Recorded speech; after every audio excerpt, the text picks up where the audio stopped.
मैं देखना चाह रहा था आप लोग क्या पढ़ रहे हो, कैसे पढ़ रहे हो, क्या इश्यूज हैं। जॉब क्रिएशन सर बहुत बेस्ट है सर। लोकसभा आयोग है स्टेट है, यूपी स्टेट सर 500 वैकेंसी जाती थी सर। 10 लाख अप्लाई करने वाले लोग हैं। सीट है सर मात्र 173। बैकअप है? Sir backup no backup. दिक्कत है सर कि हम कंप्यूटर ही छुए इंटर में। नीति निर्माण के स्तर पर सिविल सेवा में सचिव स्तर पे जैसे कि जो वंचित वर्ग है उसकी भागीदारी बहुत ही कम है, तो सर उनकी पॉलिसी कैसे हम लोगों के फेवर में हो सकती है? मेरी ब्रॉडली थिंकिंग है कि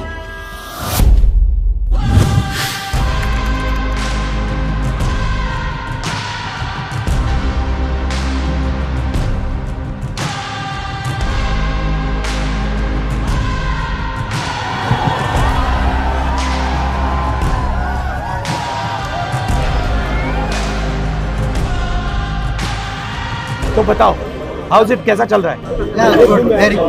मैं देखना चाह रहा था आप लोग की सिचुएशन कैसी है, क्या हो रहा है, क्या पढ़ रहे हो, कैसे पढ़ रहे हो, क्या इश्यूज हैं, थोड़ा समझना चाहता था। अभी मैंने ये यात्रा की, आपने देखा होगा, कन्याकुमारी से कश्मीर, तो उसमें मुझे एक अजीब सी चीज़ देखने को मिली कि जब भी मैं युवाओं से, बच्चों से पूछता था क्या करना चाहते हो, तो सिर्फ 5 जवाब मिलते थे। मतलब 99.99% लोगों ने मुझे बस 5 जवाब दिए। Lawyer, doctor, engineer, IAS, IPS या फिर पुलिस और आर्मी। शायद एक लड़की मिली जिसने कहा कि मैं अपना बिजनेस चलाना चाहती हूँ। तो इसलिए मैंने सोचा कि मैं आज डायरेक्टली आपसे आगे थोड़ा पूछ लूँ, आपकी एस्पिरेशन क्या है, क्या कर रहे हो, क्या कोशिश कर रहे हो, क्या मुश्किलें हैं, ये मैं समझना चाह रहा था। क्योंकि आप उन 5 में से एक या दो हो। सर सिस्टम में 2-3 जगह खामी है। पहले तो एजुकेशन, हम सर ग्रामीण भूमि से आते हैं। मैं यूपी का हूँ, पूर्वी यूपी का। कहाँ के हो? बनारस। तो सर वहाँ सिस्टम में ये दिक्कत है सर कि हम कंप्यूटर ही छुए इंटर में आते, देखे आपको कि कंप्यूटर क्या होता है, तो हमारे लिए IT सेक्टर खत्म। फिर हमको जब तक पता चलता है कि IT सेक्टर का रोड मैप क्या है, अदर बिजनेस का रोड मैप क्या है, स्टार्टअप कैसे खुलते हैं, तो इसकी नॉलेज नहीं होती हमको। तो हम सिंपली BA कर लेते हैं। फिर हमारे आगे अपॉर्चुनिटी दिखती है आर्मी, पुलिस, UPSC, तो एक प्रतिष्ठावान जॉब हो जाती है UPSC एंड स्टेट PCS की लोकसभा आयोग की सर्विसेज। आप सब ने ये डिसीजन लिया है कि आप कॉम्पिटिटिव एग्जाम में जाना चाहते हो। ये जो डिसीजन आपने लिया है, ये आपका डिसीजन है या समाज का डिसीजन है या मामा पापा का डिसीजन है या भाई का डिसीजन, किसका है? आपका है। सो समाज का डिसीजन, हाँ समाज का है। सर अगर हमें समाज को अपने ग्रोन अप करना है तो उसके लिए हमें कॉम्पिटिटिव एग्जाम तो क्लियर करना ही पड़ेगा। उसी के चलते एक रास्ता बचता हमारे पास कि हमारे पास एक अच्छी सैलरी हो और हम अपने आने वाली पीढ़ी को या फिर अपने सराउंडिंग को ग्रोन अप करा सकें। होना नहीं चाहिए। मान लो आपने ये कॉम्पिटिटिव एग्जाम किया और किसी ना किसी कारण आप पास नहीं हुए, तो फिर बैकअप क्या है? बैकअप है? No backup. बट आप लोग यंग जनरेशन हो बॉस, अगर आप लोग ये काम नहीं करोगे तो कौन करेगा? प्लान भी नहीं, क्लास के पास किसी के पास नहीं हो सकता है। सर एक्चुअली पास और मिडिल क्लास के पास प्लान भी होता नहीं है। या तो हम सर एग्जाम क्लियर करेंगे तो हमारी शादी शुरू करने से पहले प्लान B के बारे में क्यों सोचना चाहिए? नहीं सर, भैया हाँ? मेरा यही आपकी एज क्या है?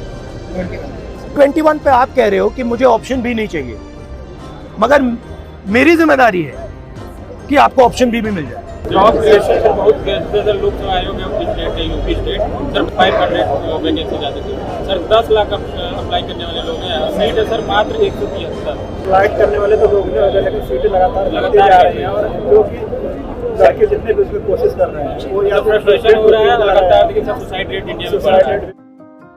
मेरी ब्रॉडली थिंकिंग है कि अपॉर्चुनिटी सबको मिलनी चाहिए, बट बेसिकली क्या है कि बहुत कम लोगों ने हिंदुस्तान का पूरा पावर कैप्चर कर दिया। मैन्युफैक्चरिंग से ही रोजगार बन सकता है और मैन्युफैक्चरिंग का जो चैलेंज है, फ्रैंकली वो चाइना डोमिनेट कर रहा है और हिंदुस्तान को डोमिनेट करना पड़ेगा। जब तक हम उस रास्ते पे नहीं चलेंगे तब तक हमारा 99% पॉपुलेशन 1% जॉब्स को ढूंढता रहेगा। आम मिडिल क्लास का बच्चा है, उसको हम इस पटरी पे लगा देंगे, 99% तो आप फेल ही करोगे। 1% निकल जाएगा, वो बहुत खुश हो जाएगा और 99% क्या कहेंगे, भैया मेरे अंदर नहीं था, मैं नहीं कर पाया।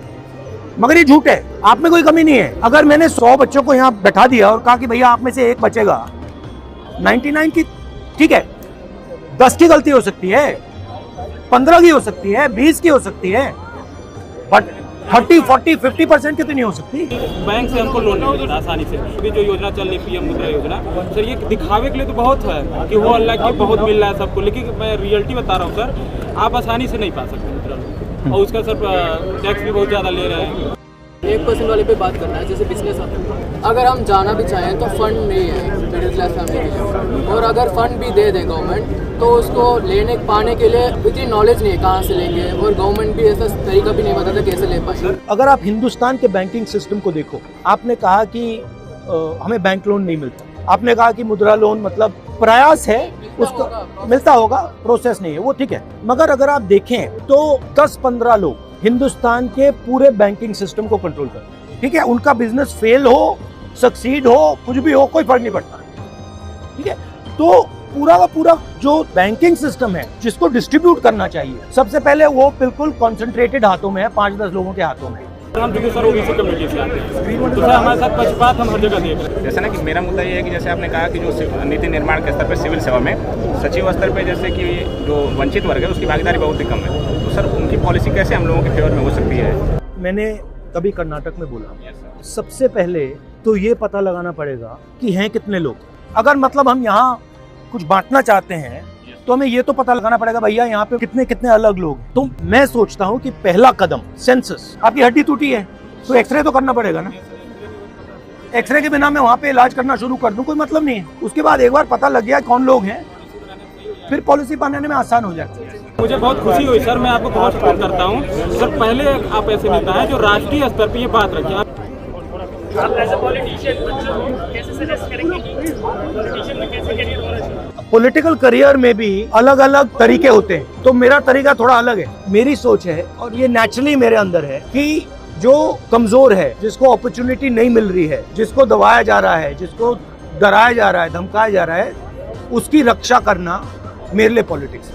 सर कौन सा मोमेंट भारत जोड़ो यात्रा में आया था जिसने मतलब आपको झकझोर के रख दिया, जिसने आपको दुखी किया, और एक वो मोमेंट नहीं, बहुत सारे कोई एक नहीं, बहुत, क्योंकि एक्चुअली मुझे क्या लगा भारत जोड़ो में कि इतनी एनर्जी है देश में, मतलब अनलिमिटेड है और जाया हो रही है। सही दिशा में इस्तेमाल नहीं, मतलब जो इतना केपेबल लड़का है, लड़की है, उसके लिए रास्ता ही नहीं बन रहा है, वो धंसा पड़ा हुआ है, फ्रस्ट्रेट हो रहा है। तो ये मुझे मतलब, और ये हर स्टेट में था। फाइनली राहुल मेरा 15 इयर्स का ड्रीम था आपसे मिलने का। अच्छा। फाइनली आफ्टर 15 इयर्स पूरा हुआ है। Okay, nice to meet you.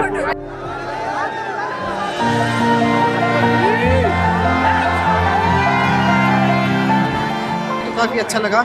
उन्होंने रियलिटी बताई है, भारत की भी रियलिटी और खुद की भी रियलिटी बताई है, जो वास्तव में है वही बताया उन्होंने। और उनसे मिलकर जैसा सुना था उससे भी कई अच्छे मिले हैं। वो बात की हमें बहुत अच्छा लगा कि राष्ट्रीय स्तर का नेता हमारे बीच बैठ के हमसे बात कर रहा है। उसी बारे में सबने बताया कि अगर 100% जनता है, उसके 5% बच्चे सेलेक्ट हो रहे हैं, तो इसका मतलब ये नहीं कि 95% बेकार है। इसका ये मतलब है कि उनको अपॉर्चुनिटी नहीं मिली, अदर सेक्टर्स में उनको अपॉर्चुनिटी नहीं मिल रही। ऐसे कार्यक्रम होने चाहिए ताकि अन्य जगहों के लोग भी जुड़ सकें और अपनी बातों को रख सकें।